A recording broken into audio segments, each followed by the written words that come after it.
This is Garrett Wang, Ensign Harry Kim from Star Trek Voyager, and you are very lucky to be listening to Sci-Fi Sisters.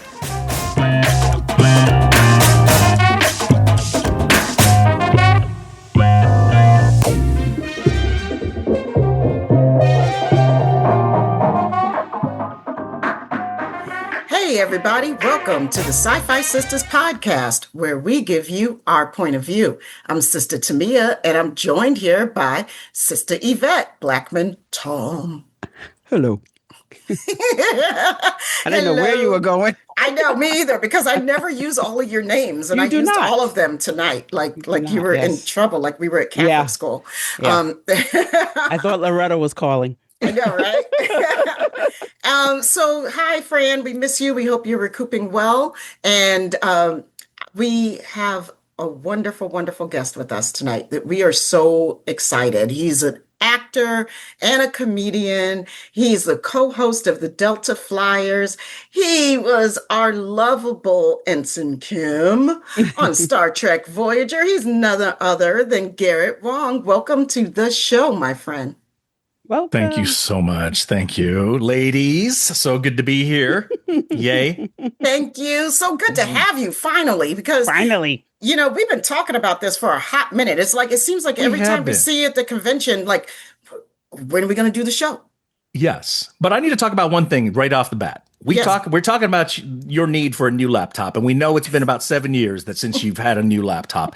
Yes. And you said it happened right before we started Sci-Fi Sisters. I thought Sci-Fi Sisters has been around for a decade and a half. That is incorrect. Oh my Am I right? Yeah. I feel like y'all have been around for at least 10 years, but it's wrong. It's about 6 years, and that's the beginning of it. Yeah. Isn't that crazy? It is crazy. What is the date that you guys began? When did you upload your first episode? Well, the first episode was uploaded in 2020.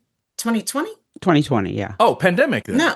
Yes. You uploaded it. Yeah, we had them. You recorded it in 2019. Yeah. But nobody would upload them. We were scared. Oh my. We're learning how the sausage is made right now, folks. Here it goes. Yeah. You guys were scared? Was there fear? Really? There was fear of, like, we had to figure out what we were doing, because at that point it was just me and Sabrina and Fran. And Sabrina had already had a podcast that she was doing, so she knew the most.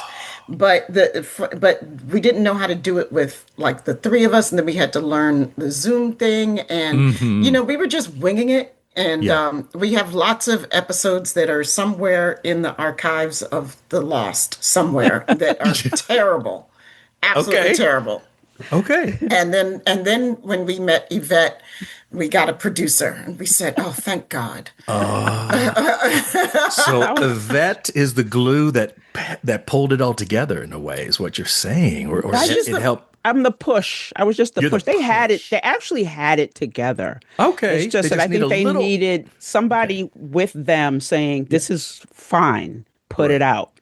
Right. There's nothing to change. Just put it out. If nobody listens, who cares? We are going to just do it anyway. You know, that was how they felt. So I was like, if you don't care, then let's just put it out. And we did, and people, it was fine. People loved them. So. Yvette, would you say that you were kind of like the mother bird trying to coax the baby birds to fly for the first time, and they were kind of like, you wouldn't say that analogy? No. Okay. They were already adult birds. But the children I gave birth to. No, we were ready. We were ready. They just needed that. They just need that extra. You know, because and we had already been out in the community during pandemic. We created the Sci-Fi Sisters Mothership. We created the book club, and we started doing a lot of interactions with other fans, and getting to know people and establishing ourselves as a presence.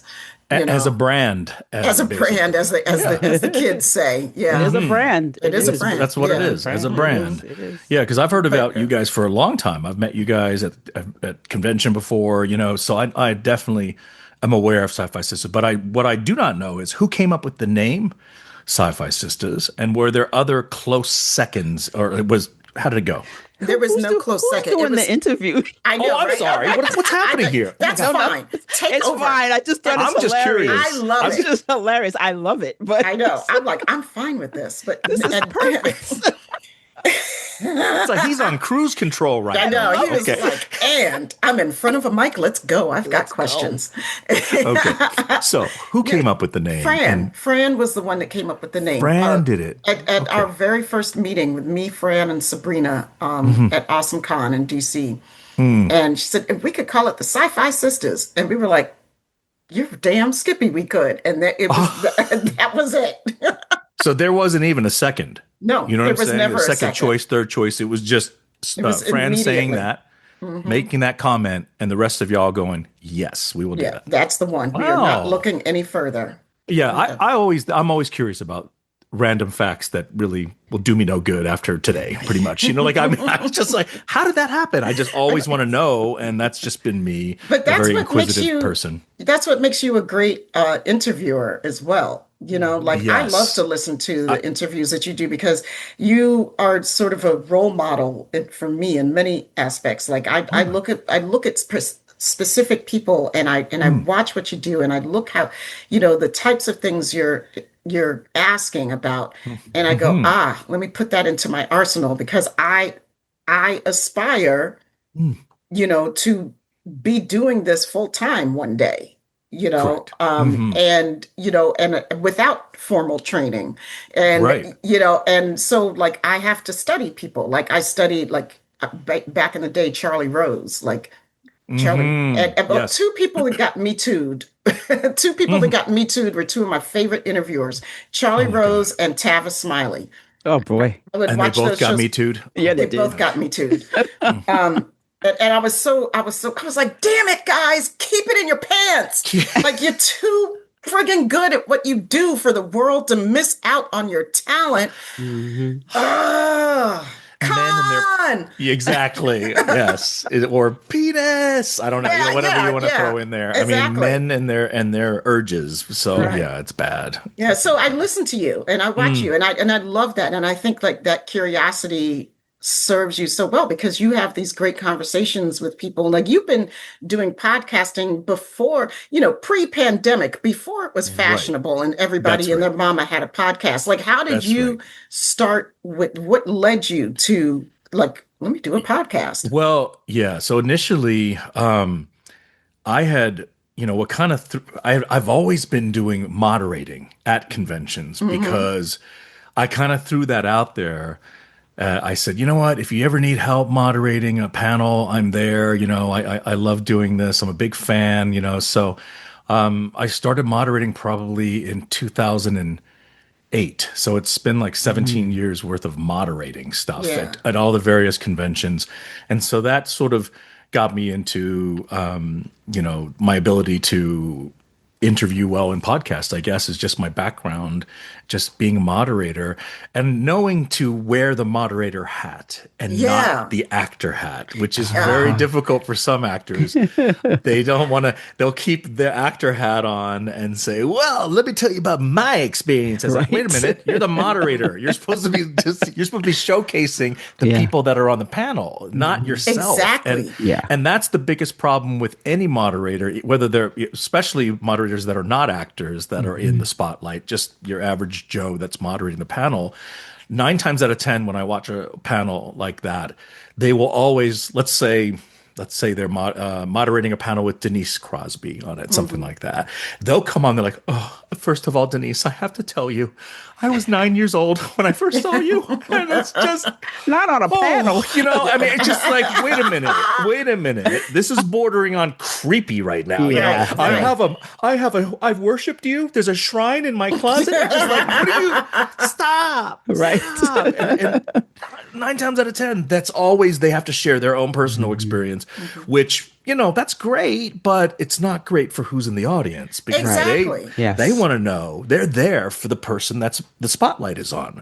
They want to know more about that person, not the moderator. So my very, very first time I moderated anybody was Trek Expo in Tulsa, and it was Laura Vandervoort who played Supergirl from the Smallville series, and that went super well. And I thought, oh wow, this is going okay. You know, I can get into this. And more than anything, it's about feeling the energy of the person that you're moderating. You know, where are they? Because what do they bring to to that panel. They could be totally excited to be there. Yes. They could be not happy to be there. And then not happy could be something just happened in their life that you don't know about, something personal, whatever, some maybe tragedy, whatever it may be. They may just be in this funky mood. So you have to sort of like feel out, if someone's in a funky mood, you can't start out like, hey, like super energetic. Yeah. You've got to come in like you're dipping your foot into a cold swimming pool, right? Okay, I can feel it out a little bit with my feet, like that, see what's going on. Yeah. And then you try to find that common ground with that person. And then my two rules of moderating anything are keep it moving and keep it funny. Keep it moving, keep it funny. Because a lot of times in a panel, especially with multiple people, there's dead spots, it's just where people are like, what? And then you've got to jump in. You've got to dive in and then save the dead, get that dead spot out of there, basically. And then as far as your question about podcasts, yes, the very first one I did was called Alpha Quadrant. It's pre-pandemic. Right. And the Alpha Quadrant was a podcast with Aaron Eisenberg, who played Nog on Deep Space Nine. And that was something that I didn't begin that. That was another person who came to me, and it was the winner of season 8 of Big Brother, U.S. Big Brother show. The guy's name is Dick Donato. They called him Evil Dick. So at the time, Evil Dick had been, and it's so hard for me to say that name, so I just say, hey, ED, so I don't even go with, hi, Evil Dick. It's just so bizarre, right? So ED is no better. is another meaning too. Yeah. Yes, we understand that. But I'd rather do the initials. Yeah, I'm 58, so I know that, yeah. So you know what that, okay. So he came to me, and he was like, hey, listen, I've been doing a podcast talking about reviewing Big Brother episodes that have happened, after my series, obviously my time on it. And he was doing Survivor. So he was doing all these different CBS shows at the time. And so then he said, I have a great idea where I think I would like to produce a podcast with you talking about reviewing Discovery, Star Trek Discovery episodes, because that was the newest thing that was on the air at the time. And he says, you need a co-host. And that's when my partner, Megan, she said, oh, I think Aaron would be great. And I said, oh, yeah, that's a good idea. So I reached out to Aaron, who was a little, tentative, but then he was like, okay, yeah, sure, I'll give it a shot. And so we started doing that what happened was we reviewed the Discovery episodes. And after about 12 of those episodes, Aaron was like, what are we doing here? I said, what do you mean? He goes, why are we talking about Discovery? And you guys know how Aaron is, right? He's just he goes, we should be talking about DS9 and Voyager. We should be reviewing episodes of Voyager DS9. And at that point, I said, yeah, that's cool, but I've always had in the back of my mind for the last 2 decades that I'm going to do something about Voyager, Voyager behind the scenes. I'd always had that, whether it was going to be a podcast or book, whatever it was, in my mind, that was something that I had already planned before ED called me, before I called Aaron Eisenberg to join me. All that, it was already in the mix. Sure. Well before. So I said, no, I don't want to do that, Aaron. And Aaron is very persuasive. So after a week, I was like, yes, fine, Aaron, I will do that, right? So then we started doing Voyager DS9. Then we had a little fallout with the production, and basically it just sort of dissipated. So when we stopped that's when Aaron left, and he went off to do the 7th Rule, and he brought Sirac on. Yeah. And I did not immediately go over to start Delta Flyers. I just sort of, I was in limbo. I was sort of, the experience at the end, the politics at the end were difficult for me to handle. So I sort of said, I need a break. So I didn't do anything. I did nothing. And then all of a sudden, out of the blue, something called pandemic, pandemic happened, and 2020, yeah. Don't we know? Yeah. Oh my gosh. Megan was the one. She said, listen, now's the time to do that idea you had about Voyager behind the scenes. I said, I don't know if this is the right time. She goes, the world has stopped. Right. This is the time. This is the one. This is like a free pass. It's sort of like you have time to do whatever you need to do because no one's going anywhere, and you have time to do it. You're not flying off to this convention, flying to Dragon Con to have a meeting. You're not doing any of that. This is the time. And I said, fine. And then she said, and you need a co-host. similar to what you had on Alpha Quadrant. And I said, oh gosh. And she goes, and it's got to be Robbie. There's no other person who should be doing it because of Tom and Harry. Because that, exactly. Arguably, I would say Tom and Harry are top 3 in terms of Star Trek duos across all of Star Trek. Absolutely. Hands down. Those two are just like, whoo, yeah, it's just, it's a combo.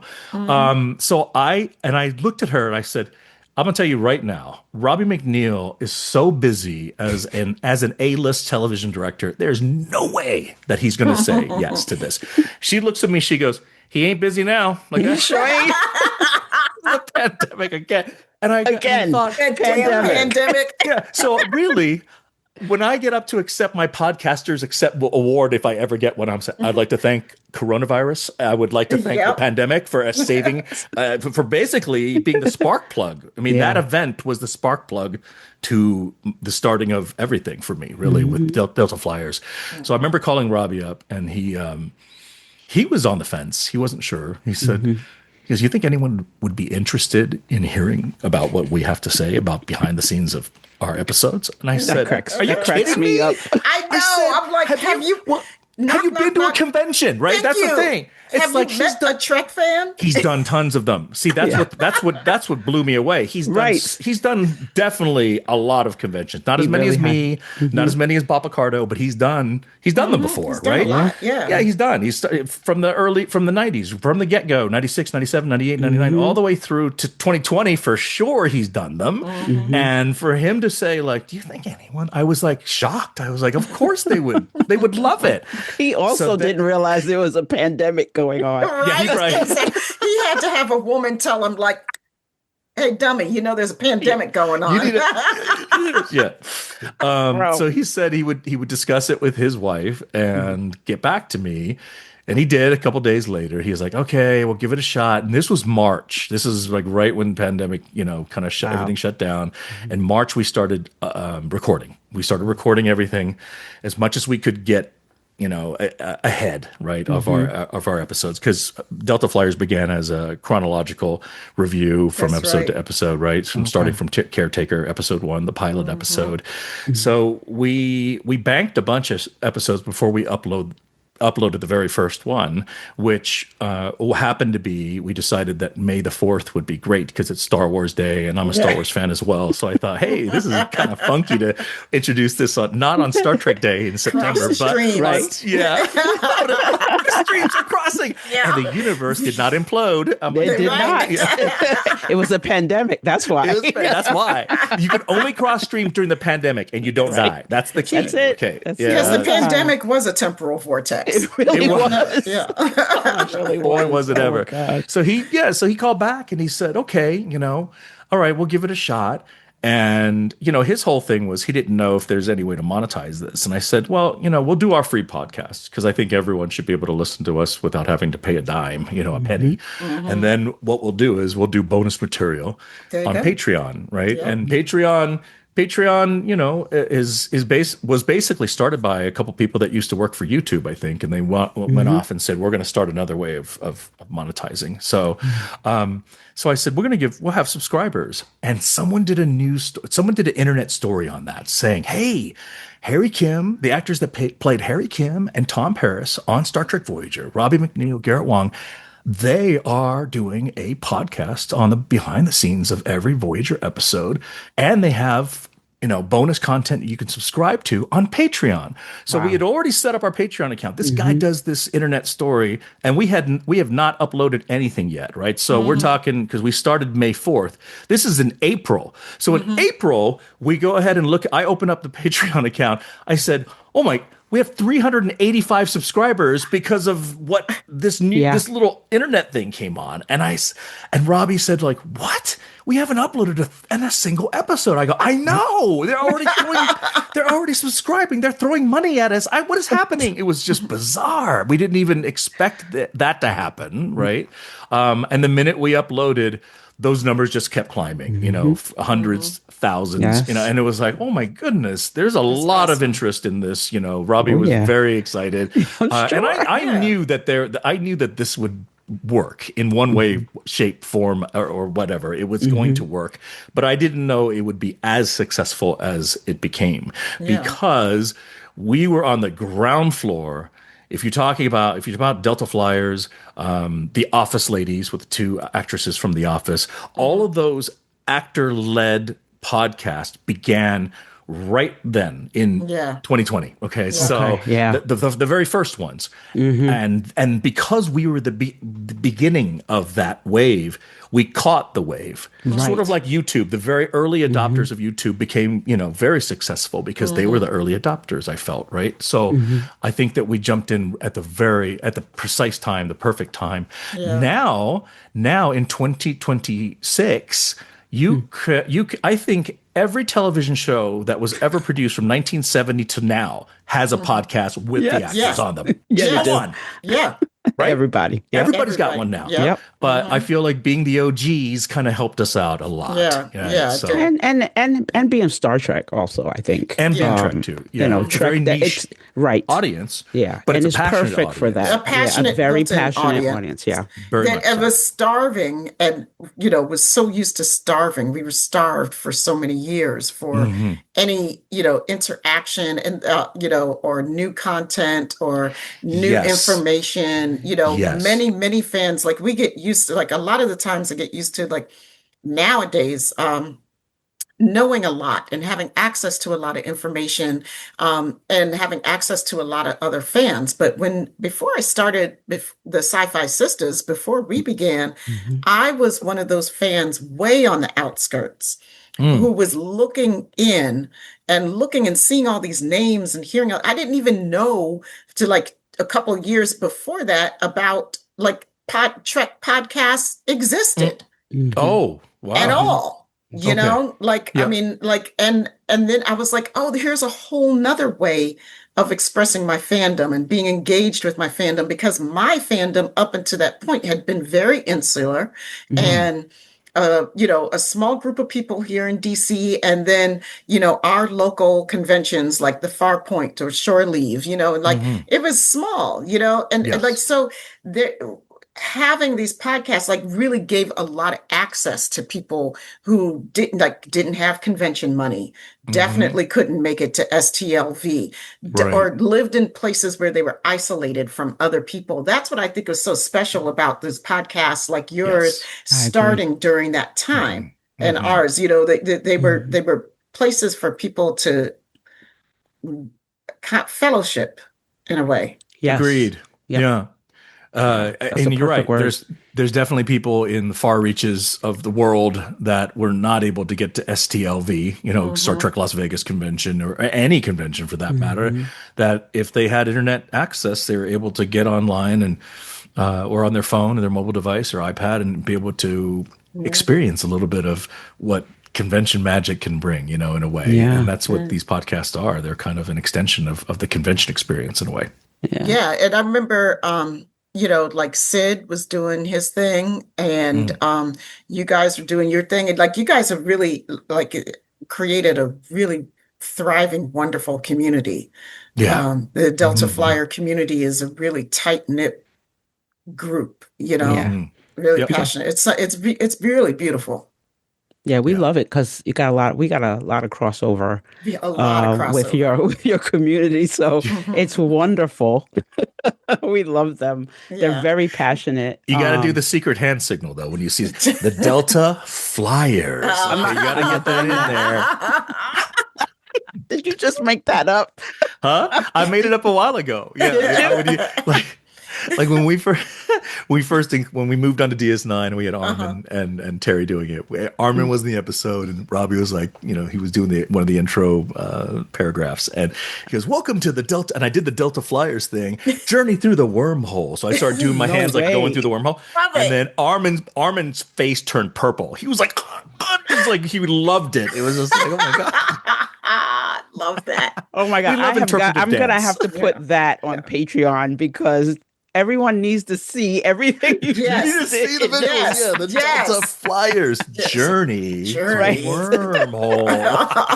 God, I love Hello, that. prophets. How are you? That is definitely going on Patreon for sure. Yeah, good.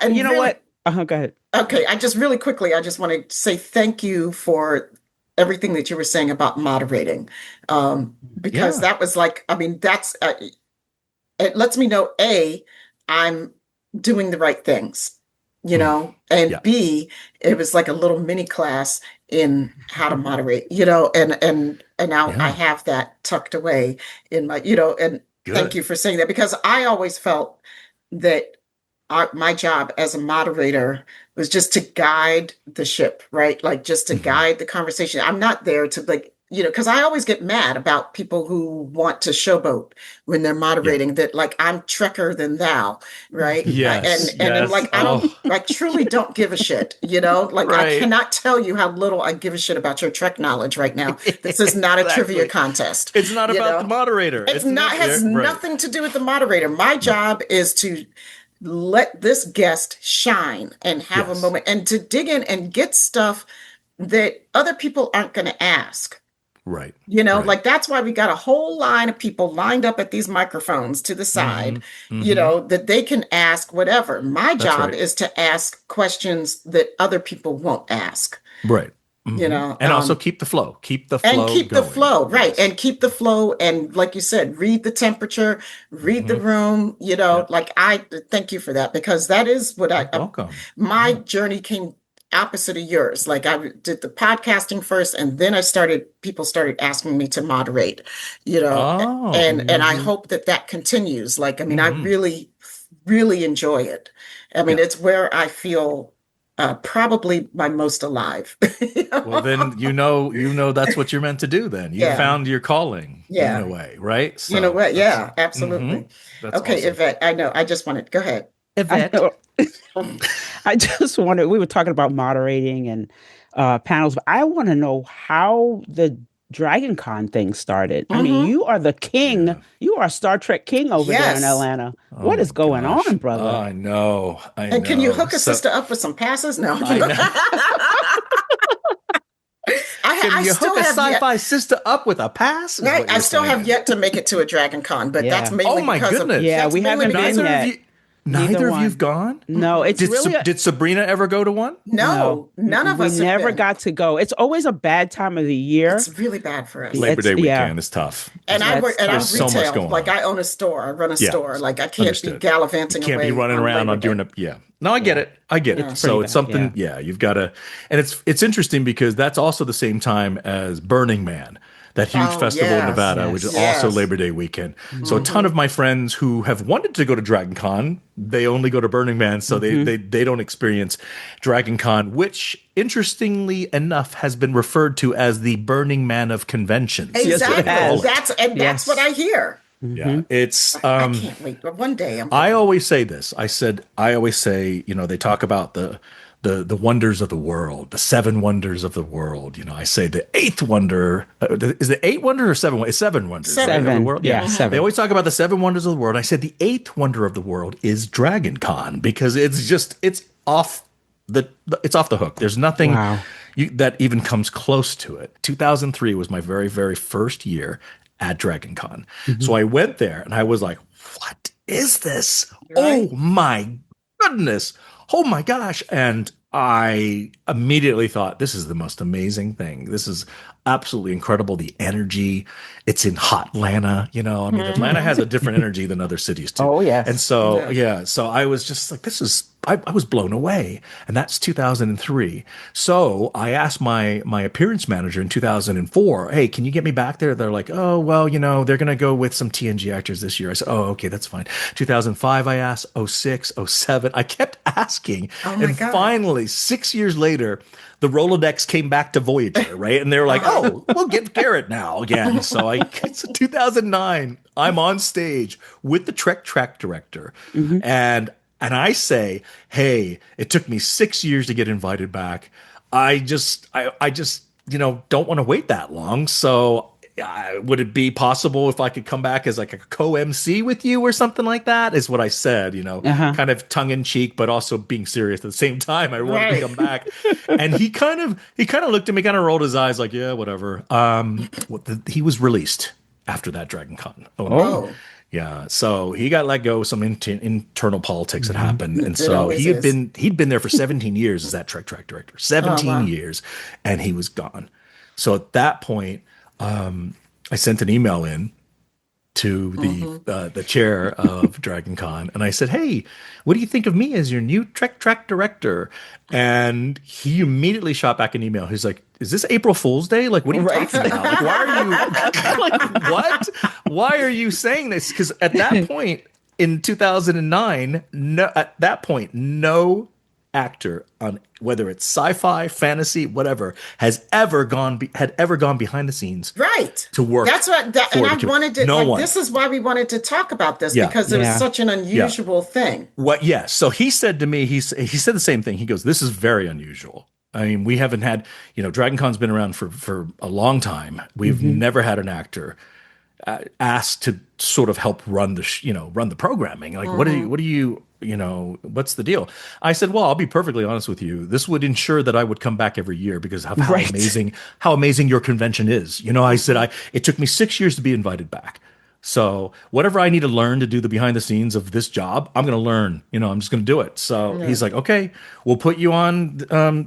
I will agree, but on a trial basis. So he goes, we'll see how this one goes for you. We'll see how you work out. Yeah, how you work out." So 2010 was my first year. So I show up, right? And it was a big TNG year. A lot of TNG actors were there. So I had a huge panel with those guys, which, again, my moderating skills had already been kind of honed throughout the years. So it was very easy for me to do that. And I got to say, I got some of the highest marks, which was I was so proud of that in terms of they do a survey where anyone that's attending any panel can, they actually encourage it. Please fill out the survey.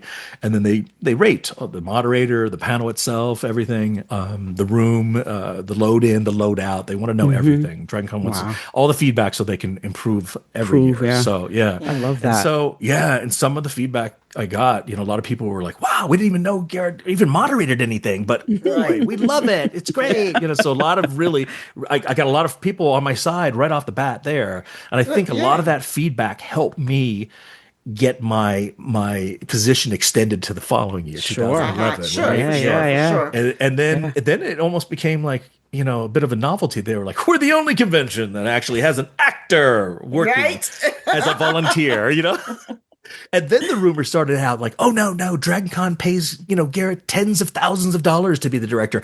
And I I was like, "Hell no, that is not how it works. I am literally volunteering." Yep. And the deal that I made with them was I said, "I'm going to come out to all the meetings." There's 5 meetings in the year before DragonCon even happens. So January, then March, and then May, and then July, and August.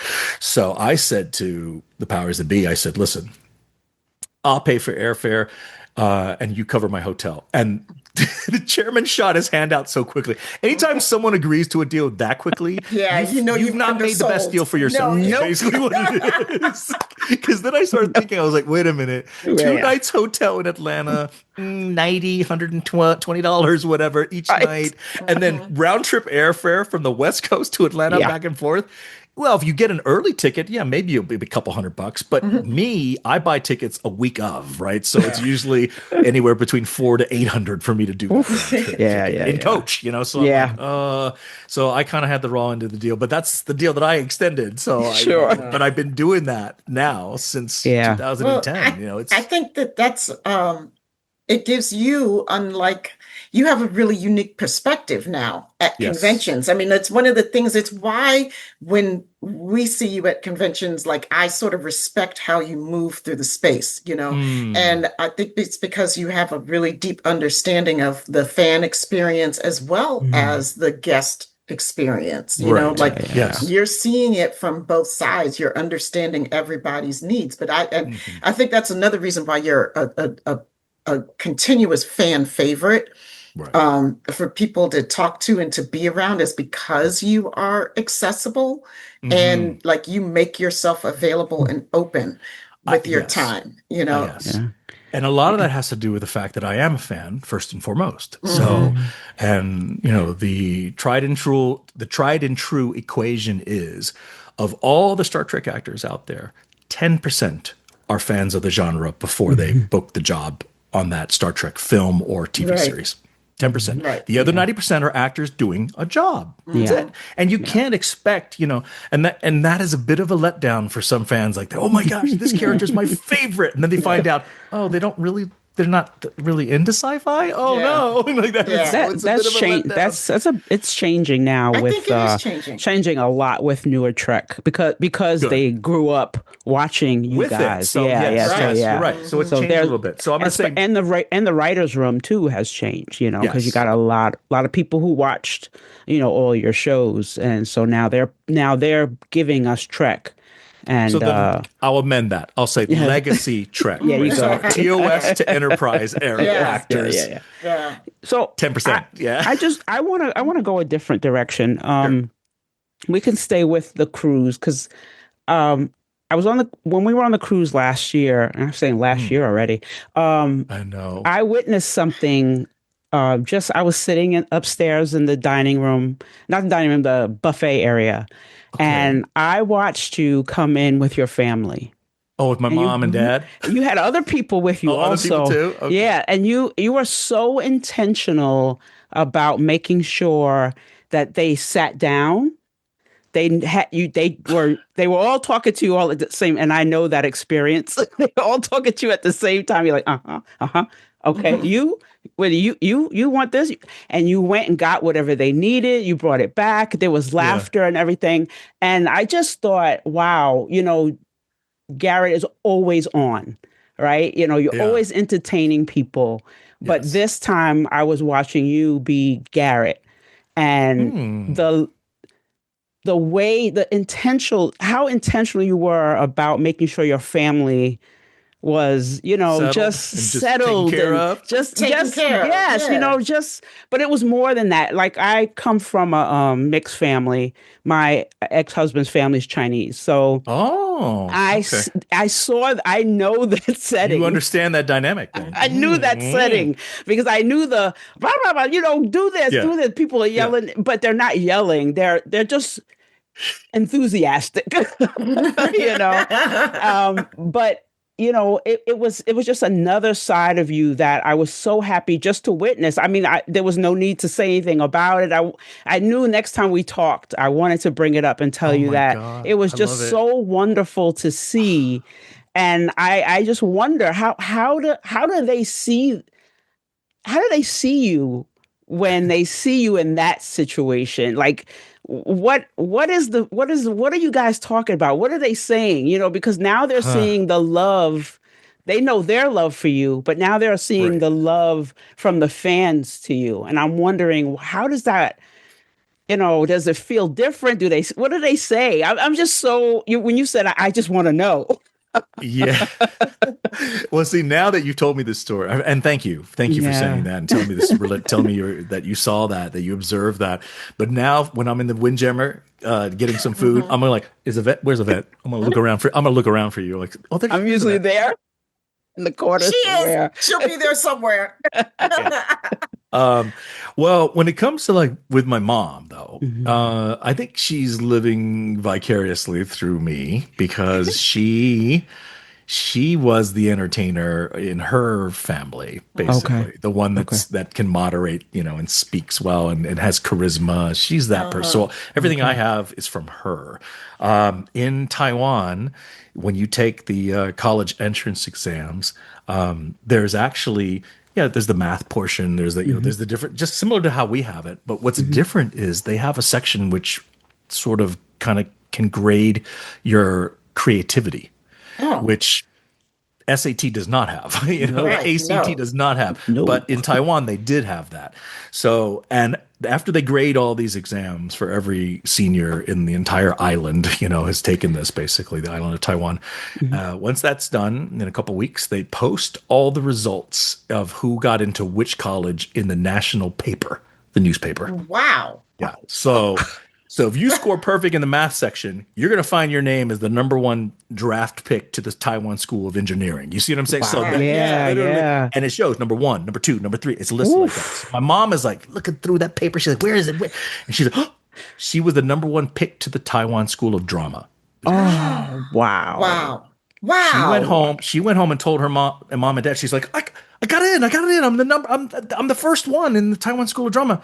And my grandfather he said, absolutely not. You are not allowed to do that. And so that's why I say when she's at events, it's her living vicariously through me. Like it's really what her destiny should have been if she had stuck with that.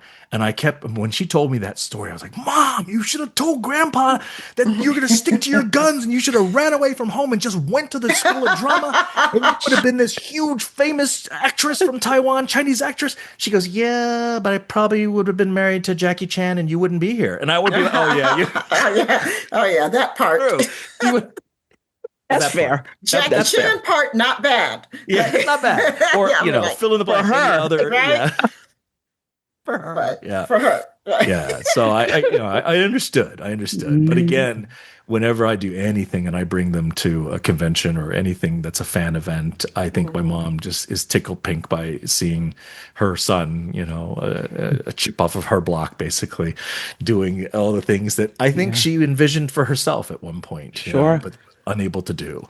My dad is just, I don't know. I mean, he's just sort of like, he's an interesting bloke. He's really like they went down to go watch Tim Russ perform, right? And then they come back and my dad's like, he's like, Tim Russ is very talented. I'm like, okay, that's good, Dad. But he's very loud. Like his music is very loud. Like he goes, but I did see Bolana Torres dancing on the floor like that. He's talking about Roxanne was down out there dancing and I said, Dad, was it really Roxanne or was it someone dressed as Bolana Torres? Said, no, it was really. And sometimes they call her Banana Torres instead of Bolana Torres. Yeah, just because they just mix it up with their, so being cute. Chinese. Oh my God, I love that. Banana Torres. Did I tell you about the Whoopi Goldberg story? Did I tell you guys about that? No. No, there's a Whoopi Goldberg story? No. It's not with Whoopi herself. Okay. All right. No. In my early years trying to make it as an actor, I was just, they just weren't casting a lot of Asian roles, period. And I did want to ask you about this, too, because I know that you've been very intentional with your, with dealing with representation. In industry. Yes. So Asian representation, before I got into even having an audition as a professional, I did research. Screen Actors Guild did a sort of breakdown in terms of ethnicities in 1989 of hiring of who. And it turned out that Asians were hired in less than 1 percentage point. So it was 0.76 of all the roles cast in 1989 were cast Asian. So you guys so here's the thing. You guys aren't even having the conversation like black folks, like I keep getting cast as a pimp or a hooker or a drug dealer. Because we weren't getting cast. And you're just like, we're not even having that conversation. I can't even be typecast. I was like, please cast me as an Asian pimp. I'll take Asian pimp. I'll take anything. I mean, there was nothing. There was nothing. Wow. Yeah. So then, it broke down ethnic breakdown. African Americans in 1989 were cast in 22% of all the roles. And if you talk about the population of African Americans in 1989, it's kind of stayed pretty current. At that time, it was 13% of the nation. So 22%. So that to me, it made sense because I would watch something like Baywatch. And there was a black lifeguard there. And I was like, okay, I lived in Southern California for a long time. I know a lot of people. I've never come across a black lifeguard in my life. Okay. So I'm going to say right now, that is not the choice of profession for the most African American. I'm going to be a lifeguard and be in the sun all day long. No, that's not a dream job for anybody, but really. So in terms of the 22%, I got it. I got it because in Hollywood, I think that was and continues to be the model minority. It's interesting because the model minority in terms of education have always been Asians, but when it comes to Hollywood, it's African American. It really is. And now it's amazing. If you look at a commercial break if you're watching NBC, CBS, and you look at the 8 or 9 commercials that come in between the next bit of your program that you're watching, 95% of every commercial has an African American lead at this point now. It's tremendous, and it's crazy because I didn't see the change. It just recently it's changing again though. Is it morphing again? It's morphing again. It's going back the other way now. Yeah, I just. It's so funny you say you read. I just read. I think it was yesterday morning, 1440. they were saying that it's skewing back. Oh my goodness. Yeah, Okay. because of all the I'm gonna I'll keep an eye on it, but because of the again, rollback of DEI and stuff. Yeah, but yeah. It's just starting too, yeah.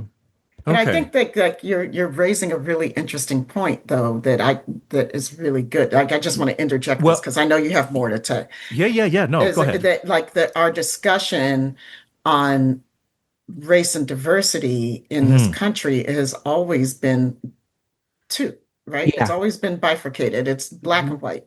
Yep. Right. Now we're starting to get some conversation about Latino voices in there. Correct. Asian is almost never mentioned. No, it's not. It really isn't. It's a black and white issue.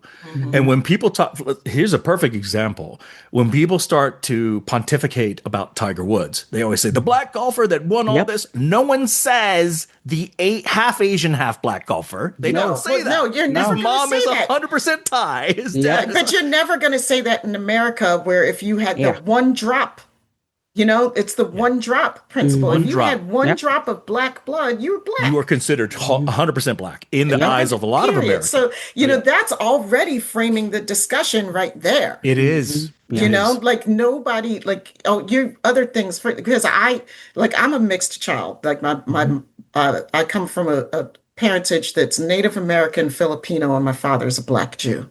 Wow. Your father is Ethiopian Jew? Or when you say black Jew, because I know that Ethiopia has a lot of Jews. So well, I think they came from the Ethiopian Jews. I mean, there you go. The Chicago folks, so like coming up for me as a 70s child, it was just black. Like you were a little bit different type of black. Nobody wanted to hear about the Native American part. Nobody wanted to hear about the Filipino part, which thank God, because I had nothing to tell them. I mean, like I never, I don't know anything about Filipino culture. My grandfather died before I was born, but I mean, it's really like you're only described as black. That's it. Period. Yeah. Do you guys know Derek, who's a writer on, oh my gosh, he's written so many different, Warehouse 13. He was one of the main creators and writers on that show. And he's half Asian, half black. And he refers to himself as Blasian, is what he says. So do my children. Yeah. My children also, yeah. Right. So would a black Jew then be a boo? B-E-W, hey boo, like that. I don't know. I'm just trying to find contractions. I don't know. It's kind of funny too. A blue. Hey, wow. Yeah. A blue. Okay. But again, we're so tangenting right now. It's crazy. I also feel like part of the reason, because again, I kind of woke up and was like, wow, there's so much representation in terms of minorities in commercials. I said, I wonder when the change happened, because to me it's just at some point when I started noticing it was just I was so shocked, and I kept thinking maybe it's just an anomaly, maybe it's just today, and then I watched 2 weeks later, I go, no, there's a lot of ethnic representation, people of color, and primarily African Americans that are in the commercials. And then I started thinking, does it have anything to do with reality programming? With if you think of it, what is the most popular reality show in the world right now, the most well-known reality show that everyone knows?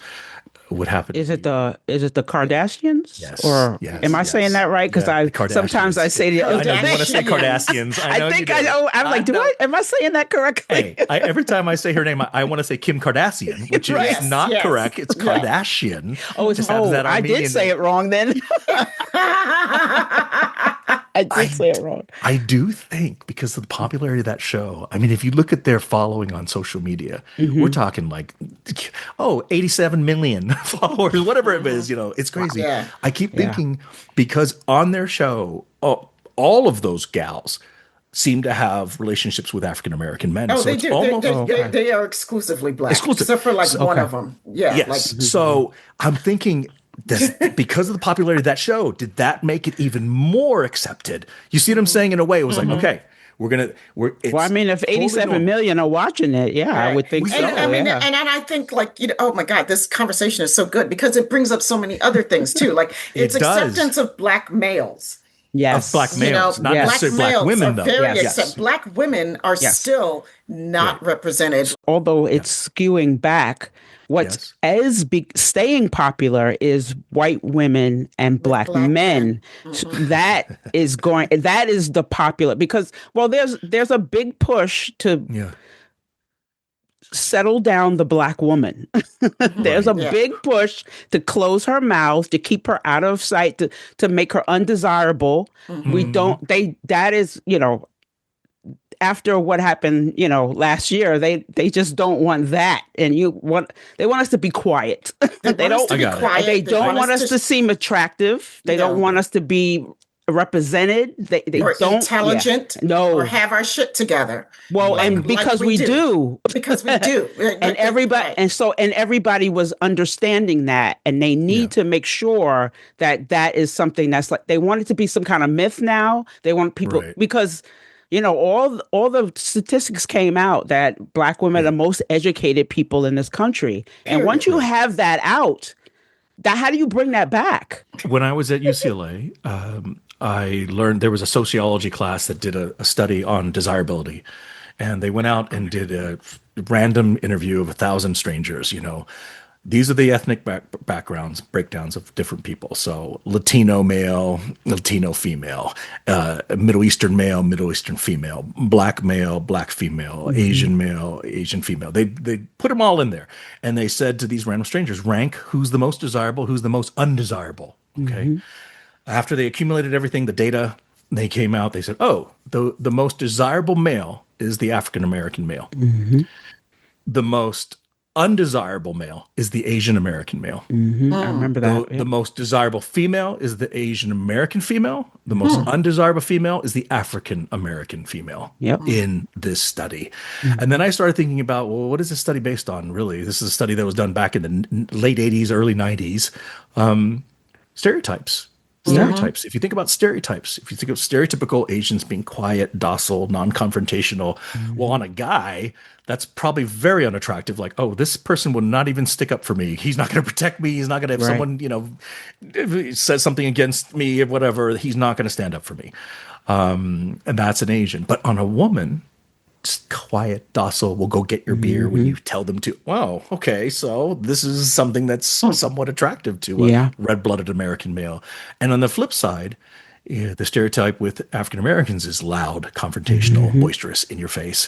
That on a man, well, that's the ultimate man's man now, isn't it? Okay, that's what they're saying or thinking or falsely thinking. And then on a woman, that's the woman that you don't want to be in a relationship with, the one that's going to be boisterous and in your face and this and that.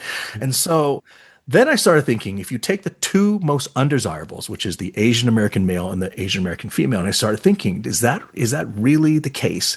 And then I started thinking, oh my gosh, that is the most rare coupling of all in interracial marriages. It is true. Am I right? I'm 57. An Asian man with a black woman. With a black woman. I know one couple so like rare. that. I know I three. know one.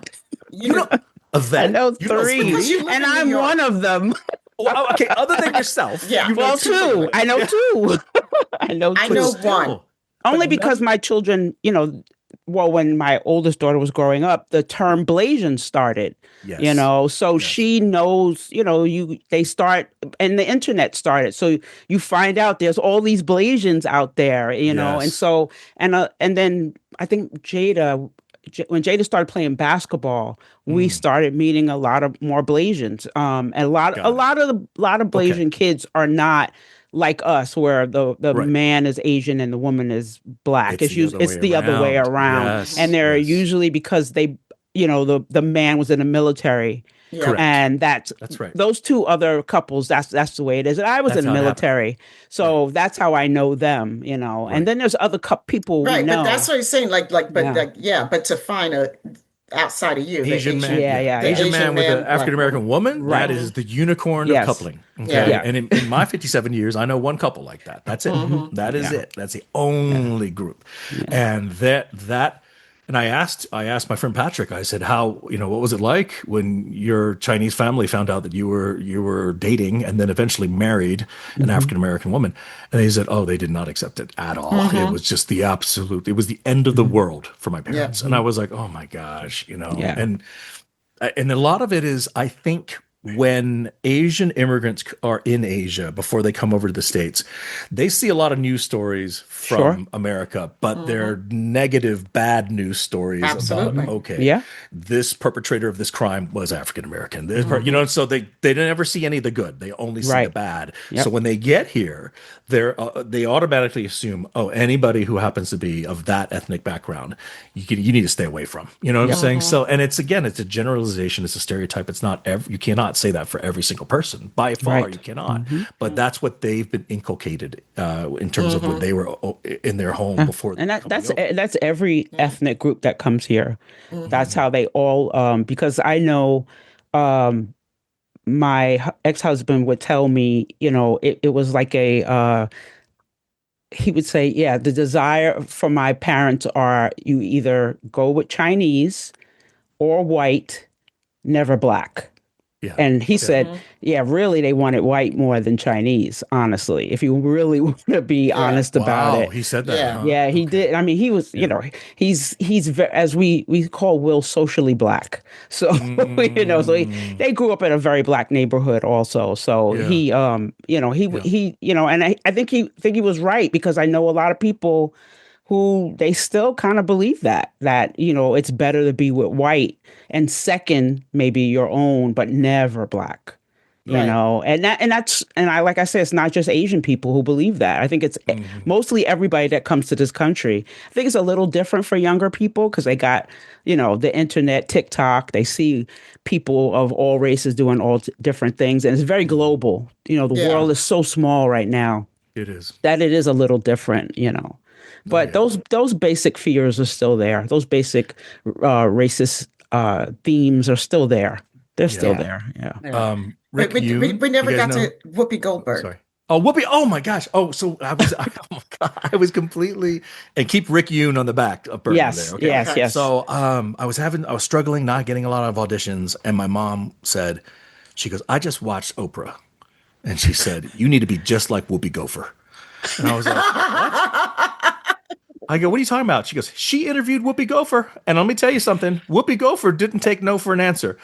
Whoopi Gopher went into an audition for a middle-aged white man and said, I can play a middle-aged white man like that. And so I was like, Mom, first of all, her name is not Whoopi Gopher. Okay, it's Whoopi Goldberg. Okay, so she was trying to tell me to be more like Whoopi because Whoopi would she just did it. She wasn't afraid of anything. She was, okay, I'll just go do this. I'll audition for this. I'll crash this audition. So that's where she was coming from, because I was so depressed in the beginning with the auditions. In Los Angeles at the time, if you were a starting out actor, you had a theatrical agent and then you had a commercial agent. So you had two different agents representing you. The commercial agent clearly just sent you out on commercial calls. That's it. But if I was a 21-year-old Caucasian male auditioning for commercials, I would have gotten 7 to 8 per week auditions. Okay. So, extrapolate that per month, you're getting 28 to 32 auditions a month. As an Asian male, I was seeing 1 per month. Okay. So I signed my contract with the talent agent, the commercial agent, and I literally each month I got 1 single audition, whereas everyone else is doing 7 to 8 a week. And so I was like, oh my gosh, there just wasn't much being cast, for Asians at all. And I literally, it took me finally being sick of it, because in Los Angeles, you're fighting traffic to get to the audition location. Then you're fighting the parking. Finding parking is always limited, and then trying to decipher 18 different parking signs, like no parking on Tuesday between 3 and 6:35. And it's just like, what? You can't park here with your last name begins between M and Z. I'm like, it's just stupid stuff. I'm like, what is happening here? So you're fighting that. You walk in, and you're out of breath, you're frustrated, and you do this audition, and they usually record you on videotape, and they'll say, slate your name, turn to the right, turn to the left, let's show your backside, bye-bye. So it's very quick. You don't even have copy. They just look at you, and you're out. So I remember that day, I said, I am done. I was at the gym at the time, and in my head, I said, why am I doing this rat race 1 a month? Right. And I'm not seeing anything and no results. I haven't booked a thing, and I don't think this is for me. And I remember I get back home and there's a message from my commercial agent, which was one of the really top tier ones there, SBV, Sutton Barth Fenari. And they said, hey, You have an audition for Burger King in Santa Monica at 3:30. And I thought, oh, fine, I'll go on one last one. But in my head, I was done. But that was the secret sauce, because that was it. Once you release the pressure, that's think it. about it. Every commercial audition let's say there's 500 actors auditioning for that commercial, 499 or all 500 of them bring in desperate energy. Sure. If I book this, I'm going to pay my rent. If I book this, I can pay my acting class. It's just desperate energy. So desperate energy, because after any type of audition, the actor goes, I could do it a different way if you'd like. I could be a little bit funnier. It's like, why are you doing this song and dance? This just be confident in yourself. Right. So going to this audition, it's 3:30. I get there at 3:40. I'm 10 minutes late. They're also behind too. And so I walk in, I sign in, I sit down. I sit next to this one black actor, young black guy next to me, and we started talking. And I was like, man, this audition crap is just for the birds. He's like, I know. I said, we should just write our own show. We should create our own show. He's like, yeah, what should we do? And I said, you know what? Here we go. You and me, we're cops. We're partners. And it's comedic. And I said this to him before Rush Hour came out. Okay, my gosh! I put this in the universe, and then, and then it became reality, because they do say when things are invented, there are multiple inventors that invent it. Yep. It's out there in the universe by one, and everyone picks up on that energy, that frequency. So we were joking about it, and he's like, "This is a great idea." I said, "Yeah, intro sequence. It's going to be you. You're going to be walking past camera, and kind of like in the James Bond movies, you turn to camera with your gun pointing right at the camera, and then I fly over you with this crazy kung fu kick, and I make this sound like that as I fly over your head like that." He started laughing so hard. The guy running the audition, he comes out. He's like, "Hey, what are you guys doing?" And we're like, talking about our TV show that we're gonna write. And he's like, "This is a place of business. You guys need to just, dial it down. What are you thinking? Very unprofessional." And we're like, "Okay, sorry." So I go into the audition. And then there's copy, which means I actually have lines. And it's for Burger King. I'm playing an employee. And my line was one line. It said, "You can get a BK broiler in Denver for $2.99. That's all I had to say. Now, in my head, this was my last commercial audition. So there was no pressure. There's no desperation. The energy was totally different. I read the copy and I go, "Thanks. Have a great day." I started walking to the door and I proved one thing. Human nature is, you always want what you cannot have. Right. And the minute I had set the tone, and started walking, it was like, "No, I'm good." He stopped me. He was like, wait. I go, "Yeah."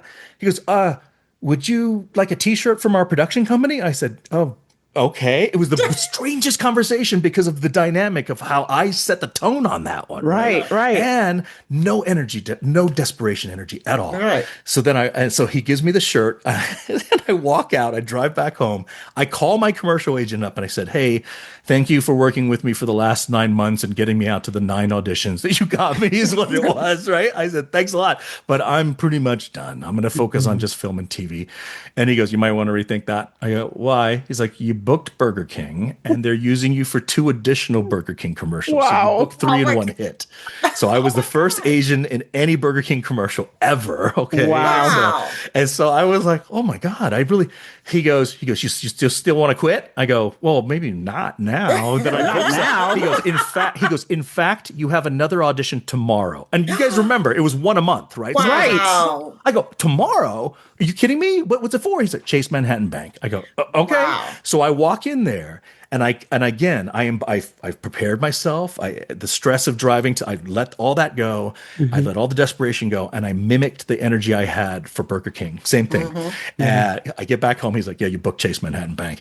He goes, "You have another one tomorrow." I was like, "What is going on?" It was like all this stuff. So in total, it was Burger King, Chase Manhattan Bank, Kellogg's Rice Krispies treats, and Big Red chewing gum. So it was 3, 4, 5. I booked 6 in 1 week is what happened. You went in there like a mediocre white guy. Right, exactly. Like I said, "Okay, I'm gonna be done." just like Whoopi Gopher is what I'm gonna be. Yeah. So this is the Whoopi Gopher technique of acting, of auditioning. So I literally, and I remember the funny thing about Kellogg's Rice Krispies treats was that I was to play a member of the UFO club. We were all UFO sci-fi enthusiasts, and we're eating cereal.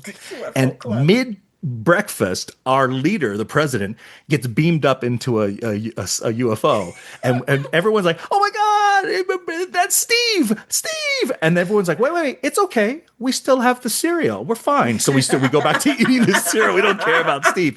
But that was foreshadowing for me to be on Star Trek in a way, my God. right? That's awesome. And then Big Red chewing gum. That was the granddaddy. That was what we call in the commercial business a Class A national. That means this is a commercial that runs in every single market in the country and at every single time of the day. You cannot run Budweiser at 8 a.m. You see what I'm saying? Yeah. Chewing gum, you can do that all day long. So Class A National was with the residual payout, it was just unbelievable. Like a dam broke, when I got that. Yeah. And I remember that callback audition. They were like, the guy goes, "Hey, actors, we whittled it down from 800 to 80. So we knocked out 720 actors. You guys are the final callback, the 80. From this 80, we'll pick 3 of you. No, we'll pick 4 of you, and that's it. The 4 leads in this commercial. We're bringing you into this room, and we're bringing you in 5 at a time. And you're going to sit down on these stools, set up, and the guy goes, I'm going to go ahead and be recording on this video camera, which is hardwired to a monitor here.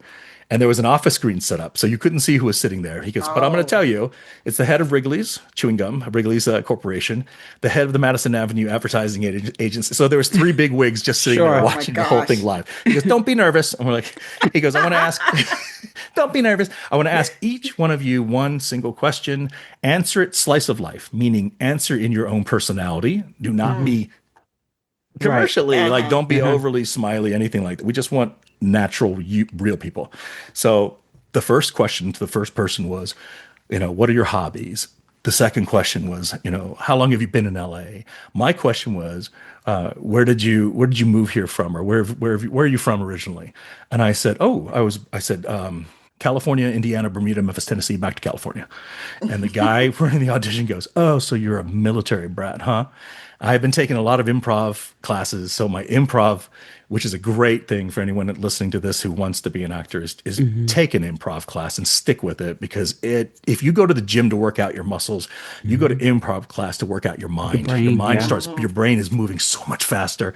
And every now and then, more often than not, if you're in, the last call for a big movie or a project or a series regular role, they'll say, you know what, forget about the sides, forget about the script. Yeah. Let's improvise right now. You're going to do this, you're going to do that. And if you have no improv background, you will drown, you'll flounder. But I had it. So when he asked me, he goes, you're a military brat, huh? With a straight face. I looked at the camera and him. I said, no, actually, my parents are heroin importers. We've stayed one step ahead of the law, is what I said.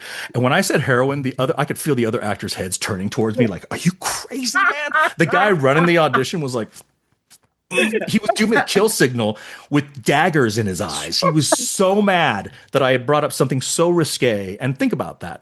You can talk about heroin in 2025, but in 1994, talk about heroin? No, sir. Yeah. So, I paused for a second. And then I broke into a smile. My smile was like, I'm just kidding. I saw the office screen. It was moving because they were laughing so hard, falling over themselves, literally falling into the screen, like laughing. And then I get back and I get a call from the commercial agency. He goes, you booked Big Red. I said, I knew I booked Big Red. Right. Like, you knew that. I said, because the president of Wrigley's and his cohorts were falling over themselves laughing at my audition in a good way, not a bad way, in a really good way. He's like, you booked it. And I was, it was just a dream to finally have something to show to my parents. Right? Yeah. After I booked the first Burger King, I told my mom right after I said, I booked 3 Burger King commercials. She goes, oh, really? How come I haven't seen it? And I said, Mom, I just auditioned for it, okay? Okay, I just auditioned for it. They haven't even filmed it. Even if I was Whoopi Gopher, it wouldn't be filmed this early, okay? I mean, it's just not, I just auditioned for it. So, you know how moms are. They're like, you got to show me right now. Right now. So I show me right now. I said, okay, finally, I showed. Yeah. So it took until, so we filmed it, and maybe 6 months later, that commercial popped up, and my parents were in a hotel room in Vegas at the time, and my dad calls me at 11 o'clock at night. My dad never calls, he's very She doesn't talk a lot. It's my mom that's the entertainer like me. My dad's and again, my mother, if you did meet her, Yvette, at all, she's her English is really good. My dad is very accented, right? So Okay. my dad calls up. He's like, "Oh my God, son, we just saw your commercial. Oh my God, you look like a very good Burger King boy. And, oh my goodness, oh we love it." I'm like, "Oh, Dad, calm down. Okay, you saw it, great. So you're proud of me? Oh, it's so proud. Oh my God, oh my God." Did Mom see it? Yes, she saw it. Is Mom proud? Yes, she's so proud. Here's your mom. Here's your mom. She gets on the phone. It's dead quiet. She says nothing. I go, "Mom, hello, Mom." She's not answering because I proved another thing. Mothers worldwide want to be right. They don't want to be proven wrong. And she kind of, me getting in this action thing. This is a true thing you just said. It is. She did not want me to go into acting. She thought it was a silly choice, and she thought it's not going to work. It's never going to happen. You won't find success. And me booking and finally her seeing that commercial was the first nugget of real success, which goes against what she said, right? What the mother, what the mother says about this to the son. So in a way, it was she was proud, but she was also mad that I proved her wrong in a way. So finally, when I got her to answer, I go, "Mom, are you there?" She goes, "Yeah, I'm here." So you saw the commercial? I saw it. And are you proud of your son? "I'm proud of you. Here's your dad," like that. So immediately she handed it off.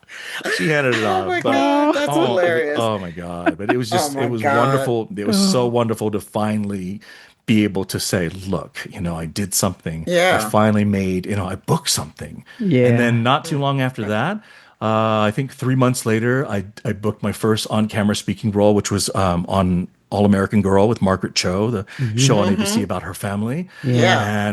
And while I was filming, that was a great show. And while I was filming that episode, so actually I booked the pilot episode as Handsome Korean Man number 3. So, or maybe 4, whatever it was. I wasn't number 1 or 2. I was 3 or 4. It was the bronze medal of Handsome Korean Man is what it was. So I was like, okay. So I had a funny line. I was basically, flirting with Margaret's character in the episode.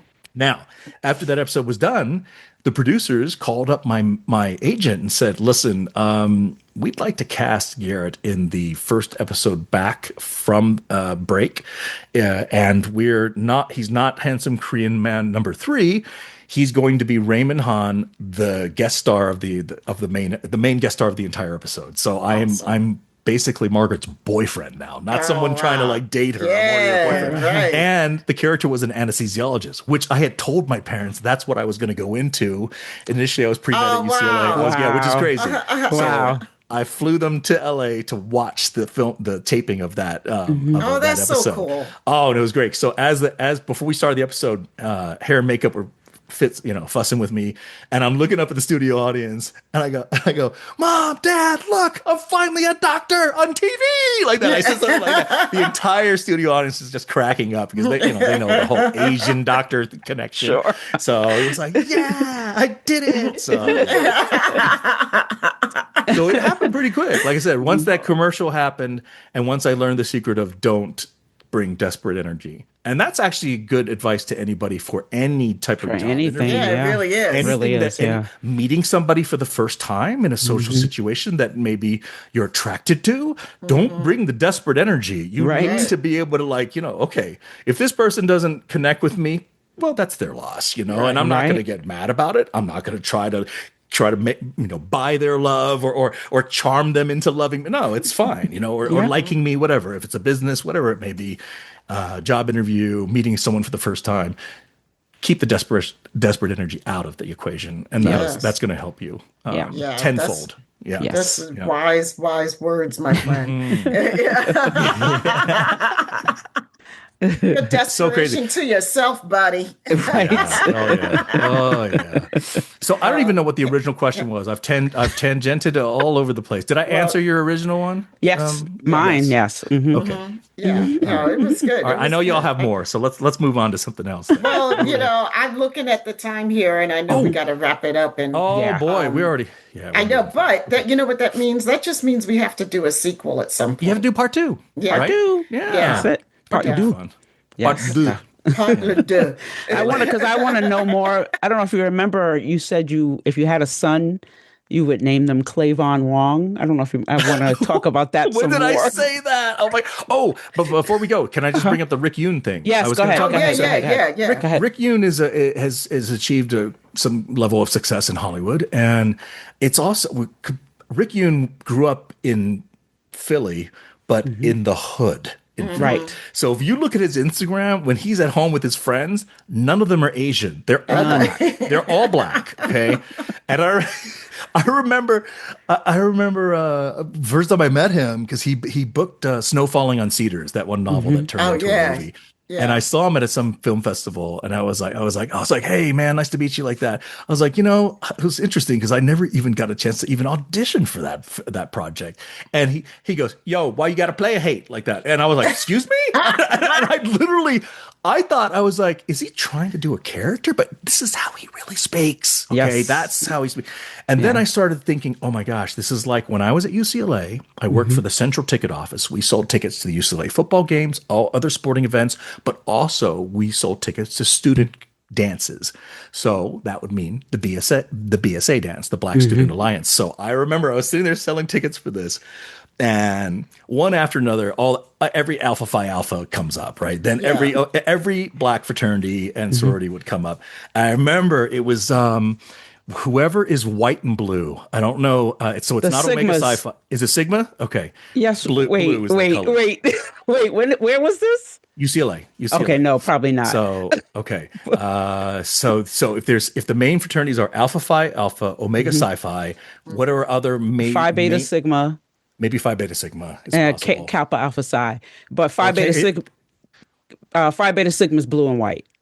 Okay, Kappa Alpha Psi is not blue and red and white. It's red. Okay, so it was Phi Beta Sigma, and I remember it was all the Phi Beta Sigmas coming up, and they were like, "Yo, one ticket." So I was just selling them, and then I was sort of not even looking. I was just taking money and giving tickets, and then I hear someone goes, "He's like, yo, break me off one ticket." And I'm like, and I look up, it's this little short Asian dude. I'm like, what the? He's in the fraternity, but again, he grew up in an all black neighborhood, so this is what he knows. Yeah, this is my ex-husband's a Phi Beta Sigma. So when you said that, I was like, wait, what? He's the Chinese guy who's a Phi Beta. I know your ex-husband. It wasn't UCLA. Yeah, but though they do have Phi Beta Sigma, they do have a lot of Asian members. Yeah. I don't know why they do and nobody else, but yes, they do. Right. But again, if you grow up and your friends, your best friends are African American, why wouldn't you be in an African American fraternity? Right. Right. And it's more common, I think more common on the East Coast. Because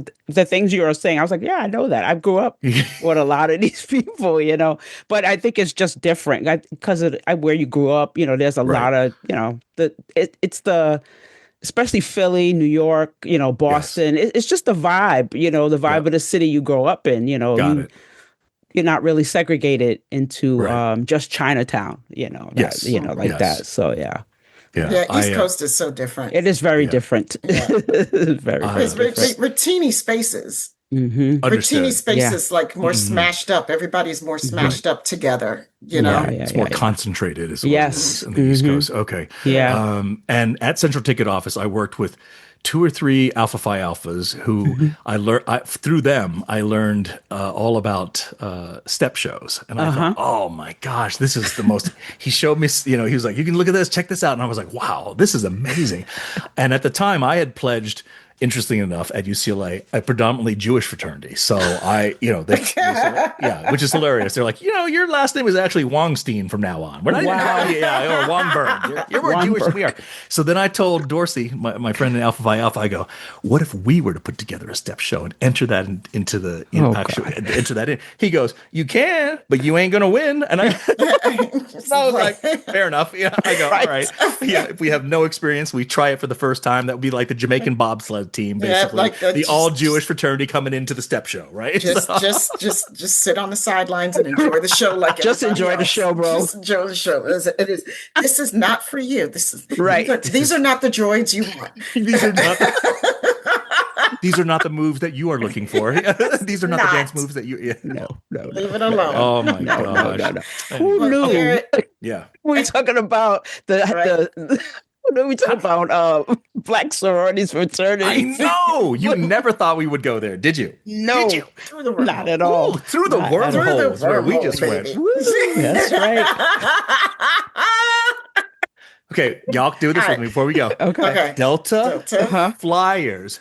Journey through Whatever. the Flyers. wormhole. Yeah, right. Delta Wait, hold on. And then you gotta go, "Hey, Prophet." I gotta get through this Flyers flyer and go right into the thing. Journey Right. Oh, right into Yeah, it. through the So wormhole. you go from wings to journey through the wormhole. Okay, immediately. so You go this- up and in. Yeah, It's Delta Flyers. Flyers. Or I'm Journey. Journey.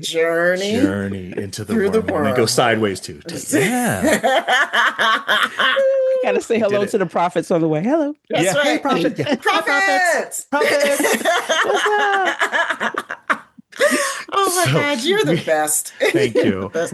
So, do you know in the episode where Cisco finds go. Bahala? Oh, I'm sorry. This is the last thing. Okay. Cisco finds Bahala, right? Yes. So it's the ancient Bajoran city, and so in the episode when we were reviewing it, I go, Robbie, you could pronounce it Bahala, or you can say Bahala is what I just did. So Robbie started laughing so hard about that.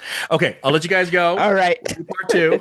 And Yes. Thank We don't even have to do the outro. No, we can do it later. We'll do it later. Yeah. Oh my wife's God. like, Yes. Googling it.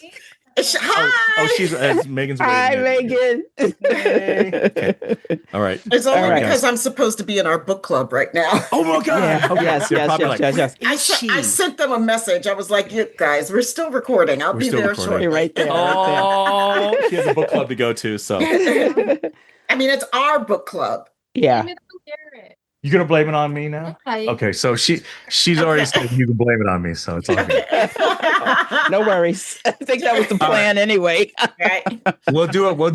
We'll do a part 2 where we can talk more Trek then on that. Yes. But still, I it's love been you fun. for having so much fun with us. Thank you so much. Thank you Of so course. much. It was Of great. course. It And really was. my condolences, obviously, with Sabrina. Thank you my so gosh. much. Thank you. You know, Thank you. I mean, she was. I looked a little bit into her background. 1956. So Yeah. September. That means she is year of the monkey, like me. Yes. We are the entertainers of the zodiac or the Yeah. monkey. So I feel Yes. like I have a kinship with Sabrina in that way. Mm. She's 56. I'm 68. That's just a different monkey. So I'm an earth monkey. I Right. think she might be a metal monkey or something like that. So anyway, guys, Wow. I'll let you go. I really appreciate that. Of Thanks course. so much. Thank you. We'll see you soon. See you on the see you cruise. soon. We'll see you Right? on the cruise, right? Not this one. No, I'm not Oh. coming on this one. I'm not Okay. coming on. Yeah, they took a break. But Okay. So we'll see you in I think, Vegas. yeah, well, I'll see you in Vegas, and I'll Yep. probably go on the cruise next year. We'll see. Okay. Okay. All right, guys. Bye-bye. Bye. Bye-bye. So, Yvette, you want to let everybody know all the lovely Sci-Fi Sisters info that they need to know? I sure can. Thanks for listening to the Sci-Fi Sisters podcast. During the 60th anniversary of Star Trek, we're honored to continue celebrating the franchise we love and to have been named 2025 Best All-Around Star Trek Podcast by Trek Movie. Thank you. Join us on Patreon at patreon.com/sci-fi sisters and be part of the mothership. Join the conversation in the Sci-Fi Sisters Book Club on Facebook.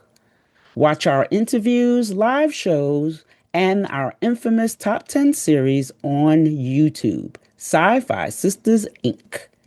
The Trek Geeks Network's presenting sponsor is Fansets. Grab pins and memorabilia from all your favorite franchises at fansets.com and use Trek Geeks, all caps, for 10% off. After listening to this episode, please rate us and write a review. We may just read it on an upcoming episode. And of course, we have to thank the baddest associate producers in any and all known galaxies. That's Karen Dramera, Stephanie Baker, and Sailor Marge. Thank you so much, ladies. We love you for all the work you do on our behalf. And that's it for us, my friends. Thank you so much for listening, and we'll catch you next time. Peace, love, and hair grease.